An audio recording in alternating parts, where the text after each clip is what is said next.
महाराष्ट्र के धुले में सेक्सटन के आरोप में पकड़ी गई 20 वर्षीय युवती चंद्रमा बैरागी ने आज जेल में फांसी लगाकर आत्महत्या की। चंद्रमा लोगों एकांत जगह पर बुलाकर कुछ अश्लील फोटो निकालकर उन्हें ब्लैकमेल करती थी। ऐसी कंप्लेंट एक शिक्षक द्वारा की गई थी। ऐसी खबर मिल रही है, जिसके चलते उसे गिरफ्तार कर 2 दिन पहले न्यायिक हिरासत में भेजा गया था, जहां आज उसने फांसी लगाकर आत्महत्या की। वहीं चंद्रमा के परिजन चंद्रमा की मौत पुलिस द्वारा टॉर्चर करने से हुई है, ऐसा आरोप लगा रही है।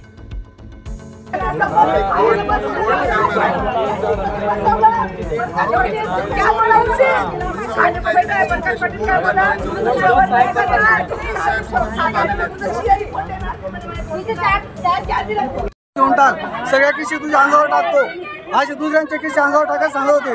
तिला टॉर्चर केलं जात मारलं होतं। प्रकाश पाटील त्यांनी मारलं होतं तिला लोकांनी। मुलगी सांगायची मला टॉर्चर करताय, मला परेशान करताय, हे गोड बोलताय, पण मला आतून टॉर्चर केलं जात आहे म्हणे।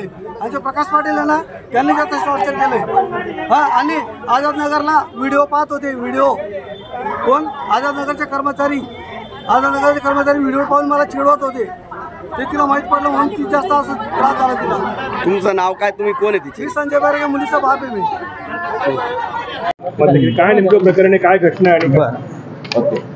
मी धुळे जेल अधीक्षक एकनाथ शिंदे आज रोजी सकाळी 11:15 ते 11:30 वाजेच्या दरम्यान कारागृहातील न्यायाधीन बंदी त्यांचं नाव आहे चंद्रमा संजय बैरागी, वय 20।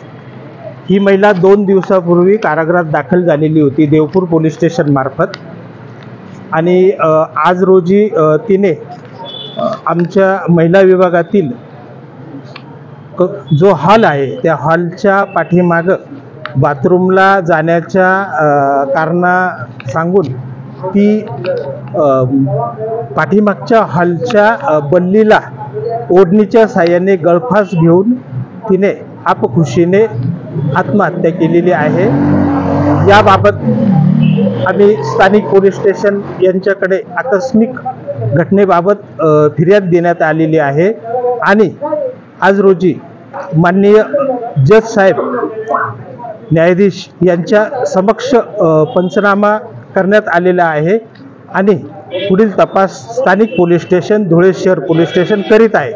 त्याचबरोबर सदर शवविच्छेदन अहवाल हा इन्क्वेस्ट पंचनामा व्हिडिओ शूटिंगसह करण्यात येत आहे आणि नियमानुसार सर्व आम्ही ज्या काही आहे बाबी त्या आम्ही फॉलो करत आहोत आणि पुढील तपास पोलीस स्टेशन मार्फत झाल्यानंतर याबाबत सत्य बाहेर येईल। धन्यवाद।